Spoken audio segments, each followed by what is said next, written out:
Hello, ഇന്നത്തെ കഥയിലേക്ക് എല്ലാവർക്കും സ്വാഗതം. അങ്ങനെ ഗോവിന്ദിന് വേണ്ടിയിട്ടുള്ള ലവ് ലെറ്റർ എഴുതി ഉണ്ടാക്കുകയാണ് ഗീതു. അവളിങ്ങനെ സ്വയം പറഞ്ഞുകൊണ്ടാണ് എഴുതുന്നത്. ഞാനീ എഴുതുന്നത് കത്തല്ല, ഈ മഷിയിൽ എൻ്റെ പ്രണയത്തിൻ്റെ പ്രണയത്തിൻ്റെ പ്രണയത്തിൻ്റെ പ്രണയത്തിൻ്റെ ഷേ ഭയങ്കര വളച്ചുകെട്ടലായിപ്പോയി. ഒന്ന് പച്ചക്ക് പറയണം, എങ്കിലേ ടക്കേന്ന് ഹൃദയത്തിൽ കയറൂ. വേണ്ട, വേറെ എഴുതാം. അവൾ ആ പേപ്പർ ചുരുട്ടിക്കൂട്ടി വേസ്റ്റ് കളയാണ്. അതേസമയം കാറിലിരുന്നു കൊണ്ട് ഗോവിന്ദ് റെക്കോർഡ് ചെയ്യാണ്. നീ എൻ്റെ അരികിലുള്ളപ്പോഴും പ്രണയം തുറന്നു പറയാൻ കഴിയാതെ പോയ ഹതഭാഗ്യവാനാണ് ഞാൻ. അയ്യേ ചേ, എന്തോന്ന് ഹതഭാഗ്യവാൻ? ഇതൊരുമാതിരി പിച്ചക്കാരുമാർ പറയുന്നത് പോലെ ആയിപ്പോയി. എന്നിട്ട് അത് ഡിലീറ്റ് ചെയ്യാണ്. ഒരു സ്റ്റൈൽ അങ്ങ് പറഞ്ഞാലോ? എടി മോളെ, കണ്ണേട്ടം പ്രേമിക്കുമെന്ന് പറഞ്ഞാൽ അങ്ങ് പ്രേമിച്ചിരിക്കും. എനിക്ക് നിന്നോടെ ഭയങ്കര ഇഷ്ടമാണ്. എൻ്റെ പിള്ളേരുടെ അമ്മയാവാൻ നീ റെഡിയാണോ? പോരാ, ഇതൊക്കെ ഇതൊക്കെ ലോക്കലായി പോയി. അങ്ങനെ വീണ്ടും അതും ഡിലീറ്റ് ചെയ്യാണ്. അതേസമയം ഗീതുവും ഇരുന്ന് എഴുതുന്ന തിരക്കിലാണ്. ആ സമയത്ത് ഗോവിന്ദ് വീണ്ടും പറയുന്നുണ്ട്, നിന്നെ എന്ത് വിളിക്കണമെന്ന് തീരുമാനിക്കണമെങ്കിൽ നീ എനിക്ക് ആരാണെന്ന് ആദ്യം അറിയണം. ആരാണ് നീ? കഴിഞ്ഞ കുറേ കാലമായി ആ ചോദ്യത്തിനുള്ള ഉത്തരം തേടുകയായിരുന്നു. അങ്ങനെ നമ്മൾ തമ്മിലുണ്ടാക്കിയ ഒരു കോൺട്രാക്റ്റിൻ്റെ ഭാഗമായിട്ടാണ് നിന്റെ കഴുത്തിൽ താലി ചാർത്തിയതെങ്കിലും വീട്ടിൽ വെച്ച് ഗീതുവും അതുപോലെ കാറിനകത്തിരുന്ന് ഗോവിന്ദും അങ്ങനെ തൻ്റെ പ്രണയങ്ങൾ പരസ്പരം ഇങ്ങനെ അവർ പറഞ്ഞുകൊണ്ടും എഴുതിക്കൊണ്ടേ ഇരിക്കുകയാണ്. അങ്ങനെ അവസാനം രണ്ടുപേരും പറഞ്ഞതിലും എഴുതിയതിലും തൃപ്തരാവുകയാണ്. ഗീതുവാണെങ്കിൽ ഒരുപാട് കടലാസുകളിൽ ഓരോ ഹിൻ്റ് ഇങ്ങനെ വെച്ചിട്ടാണ് എഴുതിക്കൊണ്ടിരുന്നത്. ഗോവിന്ദാണെങ്കിൽ ആ പറഞ്ഞ റെക്കോർഡ് പെൻഡ്രൈവിലേക്ക് മാറ്റുകയാണ്, കോപ്പി ചെയ്യുകയാണ്. അങ്ങനെ ഗീതു തൻ്റെ പ്രണയം എഴുതിയിട്ടുണ്ടായിരുന്ന ആ കടലാസ് ഒരു ലെറ്റർ പോലെ ആക്കിയിട്ട് അലമാരയിൽ ഷോക്കേസിനകത്ത് പാവക്കുട്ടിയുടെ കയ്യിലായിട്ട് വെച്ച് കൊടുക്കുകയാണ്. യെസ്, ഇപ്പോഴാണ് ഓക്കെ ആയത്. ഇനി എൻ്റെ ഡോറ ബുജി ഷോ.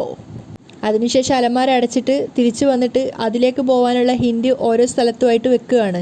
ബെഡിനടിയിൽ ഒരു ലെറ്റർ, അതുപോലെ തന്നെ ഫ്ലവർ വേസിലൊരു ലെറ്റർ, ബാത്റൂമിൻ്റെ വോളിൻ്റെ മുകളിൽ ഒരു ലെറ്റർ അവിടെ ഒട്ടിച്ച് വെക്കുകയാണ്. അവസാന ഹിൻ്റായിട്ട് വാഷ്റൂം എന്ന് എഴുതിയിട്ടൊരു ഏറോ മാർക്ക് വെച്ചിട്ട് അവിടെ ചുവരിൻ്റെ മുകളിലായിട്ട് ഒട്ടിച്ച് വെക്കുകയാണ്. അതായത് റൂമിൽ കയറിയാൽ തന്നെ ഫസ്റ്റ് കാണാൻ അതാണ്. മിററിൻ്റെ മുകളിലായിട്ട് വാഷ്റൂം ആ ഭാഗത്തേക്കാണ് എന്നൊരു ഹിൻഡ് കൊടുത്തിട്ടുണ്ടായിരുന്നു. വാഷ്റൂം കയറി നോക്കിക്കഴിഞ്ഞാൽ അടുത്ത ഹിൻഡ്, അതിനുശേഷം അത് ഫ്ലവർ വേസിൽ, വീണ്ടും അതിൽ നിന്നൊരു ലെറ്റർ എടുത്തു കഴിഞ്ഞാൽ അടുത്തത് ബെഡിനടിയിൽ, ബെഡിൽ നിന്ന് എടുത്തു കഴിഞ്ഞാൽ ഫൈനലായിട്ട് നമ്മുടെ ബൊമ്മയുടെ കൂടെയാണ് വെച്ചിട്ടുള്ളത്. ഈ പ്ലാൻ വർക്കൗട്ട് ആവണമെങ്കിൽ കണ്ണേട്ടൻ വാഷ്റൂം കയറണം, അതിനാണ് ഈ പണി. അതിനുശേഷം പ്രണയത്തോടെ അവൾ തന്നെ ചിന്തിക്കുകയാണ്. Board, washroom, flower vase, bed, അവസാനം അലമാരയിൽ എൻ്റെ പ്രണയം. അങ്ങനെ ഗോവിന്ദിൻ്റെ വരവിന് വേണ്ടി കാത്തിരിക്കുകയാണ്. ഞാൻ കാത്തിരുന്ന എൻ്റെ പ്രപ്പോസൽ സീൻ ഇന്ന് ഞാൻ പൊളിക്കും. അതേസമയം ഗീതുവിനുള്ള വോയിസൊക്കെ റെഡിയാക്കിയിട്ട് പുറത്ത് അയ്യപ്പേട്ടനെ വെയിറ്റ് ചെയ്ത് നിൽക്കുകയാണ് ഗോവിന്ദ്. ആ സമയത്ത് അയ്യപ്പേട്ടൻ വന്നിട്ട് വിളിക്കുന്നുണ്ട്.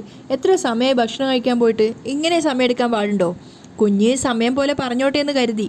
കുഞ്ഞിൻ്റെ പ്രേമം ഇത്ര പെട്ടെന്ന് തീർന്നു പോകുന്നു ഞാൻ കരുതിയില്ല. അതെങ്ങനെ എൻ്റെ മണ്ട അയ്യപ്പേട്ടാ തീർന്നു പോകുന്നത്? അതിങ്ങനെ കടൽ പോലെ കിടക്കുമല്ലേ. അല്ല കുഞ്ഞെ, എങ്ങനെയാ ഗീതുമോളോട് മനസ്സ് തുറക്കാൻ തീരുമാനിച്ചിരിക്കുന്നത്? അപ്പം ഗോവിന്ദ് പ്രണയത്തോടു കൂടി കീശയിൽ വെച്ചിട്ടുണ്ടായിരുന്ന പെൻഡ്രൈവ് എടുത്ത് അയ്യപ്പേട്ടന് കാണിച്ചു കൊടുക്കുകയാണ്.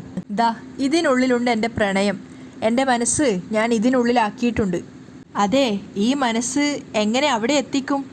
അപ്പോൾ ഗോവിന്ദ് പറയാണ്, ഗീതു ഹോസ്പിറ്റലിലേക്ക് പോവാൻ കാർ എടുക്കുമ്പോൾ ഇതിനകത്തുള്ള പാട്ട് പ്ലേ ആവും. ആദ്യം ഒരു പാട്ട്, അത് കഴിഞ്ഞാൽ പിന്നെ എൻ്റെ ശബ്ദമായിരിക്കും. അതിലൂടെ എൻ്റെ മനസ്സവൾ അറിയും. അപ്പം അയ്യപ്പേട്ടൻ പറയുന്നുണ്ട്, അതെ, കുഞ്ഞു പറഞ്ഞത് എനിക്ക് കേൾക്കണം.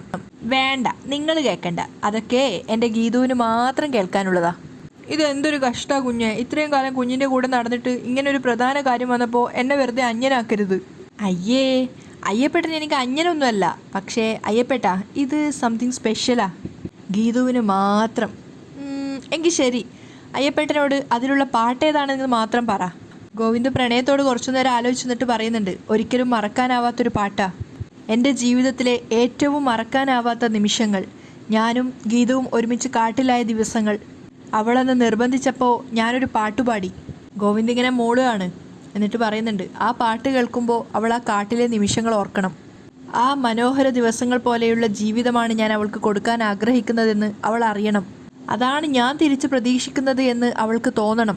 ആ ലോകത്ത് ഞങ്ങൾ രണ്ടുപേരുമല്ലാതെ മറ്റാർക്കും സ്ഥാനമില്ല. അപ്പോൾ വനവാസികളായി കാട്ടിൽ കഴിയാനാണോ നിങ്ങളുടെ പ്ലാൻ? അതിനും ഞാൻ ഓക്കെയാ, അവൾ കൂടെയുണ്ടെങ്കിൽ. ഗോവിന്ദിൻ്റെ മനസ്സ് നിറച്ചും പ്രണയമായിരുന്നു. അത് മനസ്സിലായിട്ടെന്നോണം അയ്യപ്പേട്ടൻ്റെ മനസ്സും നിറയാണ്. അതേപോലെ തന്നെ ഗീതു മുറിയിൽ സ്വന്തമായിട്ട് പാട്ടൊക്കെ പാടി ഡാൻസൊക്കെ കളിച്ചുകൊണ്ടിരിക്കുമ്പോഴാണ് കാഞ്ചന അങ്ങോട്ടേക്ക് വരുന്നത്. കാഞ്ചന നോക്കുമ്പോൾ മിററിൻ്റെ മുകളിൽ ബോർഡുണ്ട്, വാഷ്റൂം. അല്ല, എന്താ ഗീതു പാപ്പ, ഇതെന്തിനാ ബോർഡൊക്കെ വെച്ചത്? വാഷ്റൂം എവിടെയാന്ന് ഗോവിന്ദ് മാമയ്ക്ക് தெரியாதോ? ഓ, അക്കെ ഒന്ന് പോയേ, ഞാൻ ഭയങ്കര റൊമാൻറ്റിക് മൂഡിലാ. കണ്ണേട്ടനെ ഒഴിച്ച് മറ്റാരെയും ഞാനിവിടെ പ്രതീക്ഷിക്കുന്നേ ഇല്ല. അയ്യോ, റൊമാൻസ് ഇപ്പോൾ വയലൻസ് ആയിടുവേ. അപ്പം ഗീതു ചോദിക്കുന്നുണ്ട്, റൊമാൻസ് എങ്ങനെ വയലൻസ് ആയിടും? എന്നും എപ്പോഴും റൊമാൻസ്, ഒരു ഫുൾ ഓഫ് റൊമാൻസ്. കാഞ്ചനയും കൂട്ടിക്കൊണ്ട് ഗീതു ഡാൻസ് ചെയ്യാണ്. അപ്പം കാഞ്ചന പറയുന്നുണ്ട്, പെരിയ പെർഫോമൻസ് പോപ്പ് സിംഗർ ഐശ്വര്യലക്ഷ്മി വന്നിരിക്ക്. ഐശ്വര്യലക്ഷ്മി പോപ്പ് സിംഗർ അല്ലല്ലോ, ഫേമസ് ആക്ട്രസ് അല്ലേ? ഗീതു തിരിച്ചു ചോദിക്കുന്നുണ്ട്, അന്ത നടികർ ഐശ്വര്യലക്ഷ്മി അല്ലേ? ഉങ്ക ഫ്രണ്ട് ഐശ്വര്യലക്ഷ്മി പോപ്പ് സിംഗർ. അക്കേക്ക് എന്താ വട്ടായോ? എനിക്ക് അങ്ങനെ ഒരു പോപ്പ് സിംഗറെ അറിയില്ല. അങ്ങനെ ഒരു പേരുള്ള ഫ്രണ്ട് എനിക്ക് സോഷ്യൽ മീഡിയ പോലും ഇല്ല. പോപ്പ് സിംഗർ എന്ന് ഇംഗ്ലീഷിൽ പറഞ്ഞിട്ടായിരിക്കും, മലയാളത്തിൽ പറയാം, പാട്ടുകാരി ഐശ്വര്യലക്ഷ്മി. സാപാ സാപാനി അങ്ങനെയൊക്കെ പാടിക്കൊടുത്തപ്പോഴേക്കും ഗീതു ഞെട്ടുകയാണ്. ഗോവിന്ദ് മാമയുടെ ഫസ്റ്റ് വൈഫോടെ അമ്മ എന്ന് ഞാൻ പറഞ്ഞില്ലേ, അന്ത ഐശ്വര്യലക്ഷ്മി വന്നിരിക്ക്. അയ്യോ, വിജയലക്ഷ്മി അമ്മയോ? ഗീതു നെഞ്ചത്ത് കൈവച്ച് പോവാണ്. ആമാ, அந்த അമ്മതാൻ പാത്താലേ ഐശ്വര്യമായിരിക്ക്, അതുതാൻ ഞാൻ ഐശ്വര്യലക്ഷ്മി അമ്മ എന്ന് പറഞ്ഞിരിക്കുന്നത്. അയ്യോ, എങ്കിൽ ആകെ വയലൻസ് ആവുമല്ലോ. ഗീതുവിന് പേടിയാവുകയാണ്. ആ, അതാ ഞാനും പറഞ്ഞത്, കാഞ്ചന പറയുന്നുണ്ട്. അപ്പോഴേക്കും ഗീതു ഓടി പുറത്തേക്ക് പോകുന്നുണ്ട്. വീണ്ടും അതേ സ്പീഡിൽ തിരിച്ചു വന്നിട്ട് മൊബൈൽ എടുത്തിട്ട് പറയാണ്, ഇത് അത്യാവശ്യമാണ്. എന്നിട്ട് കാഞ്ചനയോട് ചോദിക്കുകയാണ്, രാധികാമ്മ ഇവിടെ ഇല്ലേ? ആ ഇറുക്ക്, കീഴേ പെരിയ ഗലാട്ടെ നടക്കുന്നത്. അപ്പോൾ ഗീതു മൊബൈൽ അമർത്തി പിടിച്ചിട്ട് പറയാണ്, എന്നാൽ പിന്നെ ഇത് കയ്യിലിരിക്കട്ടെ, ആവശ്യം വരും. എന്നിട്ട് താഴോട്ടേക്ക് പോകുന്നുണ്ട്. പിന്നാലെ തന്നെ കാഞ്ചനയും. മൊബൈൽ വെച്ച് എന്നാ ആവശ്യമോ, അതുക്കുള്ള ബോംബ് ഇരിക്കാറോ? അതേസമയം പ്രൗഢിയോടുകൂടി വിജയലക്ഷ്മി താഴെ വന്നിട്ടുണ്ടായിരുന്നു. അകത്തേക്ക് പ്രവേശനം കൊടുക്കാതെ വാതിൽക്കൽ തന്നെ ക്ലോസ് ചെയ്തുകൊണ്ട് രാധികയും അതുപോലെ വരുണും. അതുമാത്രമല്ല, രാധിക പറയുന്നുണ്ട്, അനുവാദം ഇല്ലാതെ വന്നവർക്ക് അകത്തേക്ക് പോകാൻ പ്രവേശനമില്ല. അപ്പം വിജയലക്ഷ്മി തിരിച്ചു പറയാണ്, ആരെയും വശീകരിച്ച് അകത്തേക്ക് കടക്കാനുള്ള തന്ത്രമൊന്നും ഞാൻ പഠിച്ചിട്ടില്ല രാധികെ. അത് കേട്ടതും രാധിക ചെറുതായിട്ടൊന്ന് ഒരു അടികൊണ്ട പോലെ ആവുകയാണ്. അപ്പോൾ വരുണ് പറയുന്നുണ്ട്, ദേ അമ്മയെ ദേഷ്യം പിടിപ്പിക്കാതെ ഇറങ്ങിപ്പോണം. അത് പറയാൻ നീ ആരാടാ? തിരിച്ച് വരുണിനോട് അവർ ദേഷ്യത്തോട് ചോദിക്കുകയാണ്. അതറിഞ്ഞാലേ നിങ്ങൾ പോവും. വരുണും വിട്ടുകൊടുക്കുന്നില്ല. അപ്പം രാധിക ഇടയിൽ കയറുന്നുണ്ട്. വരുൺ അവരോട് സംസാരിക്കേണ്ട എന്നൊരർത്ഥത്തിൽ വിലക്കുകയാണ്. അതിനുശേഷം വിജയലക്ഷ്മിയോട് ചോദിക്കുകയാണ്, ഇവിടെ ആരെ കാണാനാണ് നിങ്ങൾ വന്നത്? അപ്പം പിന്നിൽ വന്നിട്ട് രഞ്ജു പറയുന്നുണ്ട്, എന്നെ കാണാൻ. അപ്പം രാധിക പറയാണ്, ആദ്യം മകളെ ഇവിടെ കൊണ്ടുവന്ന് പ്രതിഷ്ഠിക്കുക, അത് കഴിഞ്ഞ് വലിഞ്ഞു കയറി വന്ന് അമ്മ ഇവിടെ സ്ഥാനം ഉറപ്പിക്കുക. അതിന് നിങ്ങളെ ഞാൻ അനുവദിക്കില്ല. അപ്പം വിജയലക്ഷ്മി പറയാണ്, കുറുക്കു വഴിയിലൂടെ വലിഞ്ഞു കയറി വരാനുള്ള സാമർഥ്യമൊന്നും എനിക്കില്ല എന്ന് നിനക്കറിയാലോ. അത് രാധികയ്ക്കുള്ള അടി തന്നെയാണ്.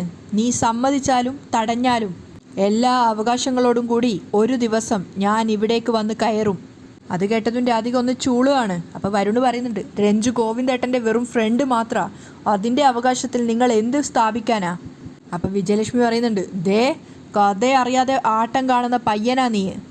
അപ്പോൾ വരുണ് പറയാണ്, ഞങ്ങളുടെ വീട്ടുവരാന്തയിൽ നിന്ന് അധികം ഡയലോഗ് അടിക്കല്ലേ. അമ്മ ഒരു വാക്ക് പറഞ്ഞാൽ നിങ്ങളെ അടിച്ചിറക്കാൻ എനിക്കറിയാം. അപ്പോഴേക്കും രഞ്ജു തടയാണ്, വരുൺ എൻ്റെ അമ്മയോട് മാന്യമായിട്ട് പെരുമാറണം, അല്ലെങ്കിൽ ഇവിടുന്ന് പുറത്തു പോകുന്നത് നിങ്ങളായിരിക്കും. അത് കേട്ടത് രാധിക പരിഹസിക്കുകയാണ്. അത് പറയാൻ നീ ഇവിടുത്തെ ആരാണടി? എല്ലാം അറിയാവുന്ന രാധികാമ്മയോട് എന്ത് പറയാനാ? പറയേണ്ടത് ഗീതുവിനോടല്ലേ? അതിപ്പം തന്നെ പറയണോ? രാധികയുടെ നാവടയാണ്. അപ്പം വരുണ് പറയുന്നുണ്ട്, ഈ വീട്ടിൽ നിനക്കുള്ള അധികാരവും അവകാശവും എന്താണെന്ന് എനിക്കൊന്ന് അറിയണം. ആ ബഹളത്തിനിടയിലേക്കാണ് ഗീതു അങ്ങോട്ടേക്ക് വരുന്നത്. അവൾ വിജയലക്ഷ്മിയെ നോക്കി പുഞ്ചിരിച്ചുകൊണ്ട് പറയുന്നുണ്ട്, അമ്മ എന്താ ഇവിടെ നിൽക്കുന്നത്? അകത്തേക്ക് വാ. നിന്റെ അമ്മായിയമ്മ എന്നെ അകത്തേക്ക് കയറ്റുന്നില്ല, വിജയലക്ഷ്മി പറയാണ്. അപ്പോൾ ഗീതു ശബ്ദം താഴ്ത്തിയിട്ട് വിജയലക്ഷ്മിക്ക് അരികിൽ പോയി പറയുന്നുണ്ട്, എൻ്റെ അമ്മായിയമ്മയെ അകത്തേക്കാക്കാനാ ഞാനീ കഷ്ടപ്പെടുന്നതൊക്കെ. അതിനുശേഷം രഞ്ജുവിനോട് പറയാണ്, എന്താ രഞ്ജു ഇവിടെ നടക്കുന്നത്? ഈ അമ്മായിയമ്മ ഈ അമ്മയെ അകത്തേക്ക് കയറ്റി വിടുന്നില്ല എന്ന്. അങ്ങനെ വരാൻ വഴിയില്ലല്ലോ. അതിഥികളെ ദൈവതുല്യരായി കണ്ട് അകത്തേക്ക് ക്ഷണിക്കുന്ന കുലത്തിൽപ്പെട്ട ആളാണ് രാധികാമ്മ. ഈ രാധികാമ്മ തന്നെ അമ്മയെ സ്വീകരിക്കും. അതിനുശേഷം ഫോണിങ്ങനെ രാധികയെ കാണിച്ചുകൊണ്ട് പറയാണ്, എന്താ രാധികാമ്മയെ സ്വീകരിക്കില്ലേ? എന്നിട്ട് വീണ്ടും പരിഹസിച്ചുകൊണ്ട് പറയുന്നുണ്ട്, ആലോചിക്ക്, അപ്പോഴേക്കും ഞാൻ കണ്ണേട്ടന് പ്രധാനപ്പെട്ടൊരു ഡോക്യുമെൻറ്റ്സ് അയച്ചിട്ട് വരാം. അയക്കട്ടെ? അയക്കാം അല്ലേ? ഗീതു ഇങ്ങനെ ഭീഷണിപ്പെടുത്തിക്കൊണ്ടിരിക്കുകയാണ്. രാധികയാണെങ്കിൽ പേടിച്ചിട്ട് തന്നെയാണ് നിൽക്കുന്നത്. അപ്പോൾ വരുണ് പറയുന്നുണ്ട്, നീ അയക്കടി, എന്താ സംഭവിക്കുന്നതെന്ന് കാണാലോ, അയക്ക്. വീണ്ടും വീണ്ടും വരുൺ ഇങ്ങനെ പ്രകോപിപ്പിക്കുകയാണ്. അപ്പം ഗീതുവിന് ചെറുതായിട്ടൊരു സംശയം തോന്നുന്നുണ്ട്. അപ്പോൾ വരുണിനോട് രാധിക ചുണ്ടു കാണിച്ചിട്ട് ഇങ്ങനെ മിണ്ടാതിരിക്കി എന്നൊരർത്ഥത്തിൽ പറയാണ്, മതി അവസാനിപ്പിക്കുക. എന്നിട്ട് ഒന്നും അറിയാത്തതുപോലെ പറയുന്നുണ്ട്. വരുൺ, ഗീതുവിൻ്റെ ഒരു ആഗ്രഹമല്ലേ, അതുപോലെ തന്നെ നടക്കട്ടെ. വിജയലക്ഷ്മിയെ ഞാൻ തന്നെ സ്വീകരിക്കാം. അപ്പോൾ വിജയലക്ഷ്മി പറയുന്നുണ്ട്, അയ്യോ എനിക്ക് ആരുടെയും സ്വീകരണം വേണ്ട, അല്ലാതെ തന്നെ അകത്തേക്ക് വരാൻ എനിക്കറിയാം. അപ്പോൾ രാധിക ചിരിച്ചുകൊണ്ട് പറയാണ്, രഞ്ജുവിൻ്റെ അമ്മയെ ഞാൻ തന്നെ സ്വീകരിക്കാം, നിന്റെ സ്വീകരണം എനിക്ക് വേണ്ട. വിജയലക്ഷ്മിയും വിട്ടുകൊടുക്കുന്നില്ല. അത് പറ്റില്ല വിജയലക്ഷ്മി, ഇവിടെ വരുന്ന സെലിബ്രിറ്റി ഗസ്റ്റുകളെ ആദരിച്ചേ അകത്തേക്ക് കൊണ്ടുപോകൂ, അതും ഞാൻ തന്നെ സ്വീകരിക്കും. രാധിക ഓവർ വിനയത്തോടെയാണ് സംസാരിക്കുന്നത്. അത് കാണുമ്പോൾ തന്നെ ഗീതുവിന് ചെറുതായിട്ടൊക്കെ ഒരു സംശയം തോന്നായികയില്ല. അതിനുശേഷം രാധിക വരുണിനോട് പറയാണ്, വരുൺ എന്നൊക്കെ പറഞ്ഞിട്ട് മോളുകയാണ്. അപ്പം വരുണും വേഗം അകത്തേക്ക് പോകുന്നുണ്ട്. ആ സമയത്ത് വിജയലക്ഷ്മിയെ ഇടങ്ങണിട്ടൊന്ന് നോക്കുകയാണ് രാധിക. എന്നിട്ട് പറയുന്നുണ്ട്, ഇവിടെ വെച്ചൊരു സ്വീകരണ ചടങ്ങ്, അത് കഴിഞ്ഞ് അകത്തേക്ക് പോവാം. അഭിമാനത്തോടു കൂടിയാണ് വിജയലക്ഷ്മി നിൽക്കുന്നത്. പക്ഷേ ഗീതുവിന് രാധികയുടെ മനസ്സിലെ പ്ലാൻ എന്താണെന്ന് അറിയാത്തതിൻ്റെ ഒരു ടെൻഷൻ ഉണ്ടായിരുന്നു. അവിടെയാണ് ഇന്നത്തെ എപ്പിസോഡ് വൈൻഡപ്പ് ചെയ്യുന്നത്.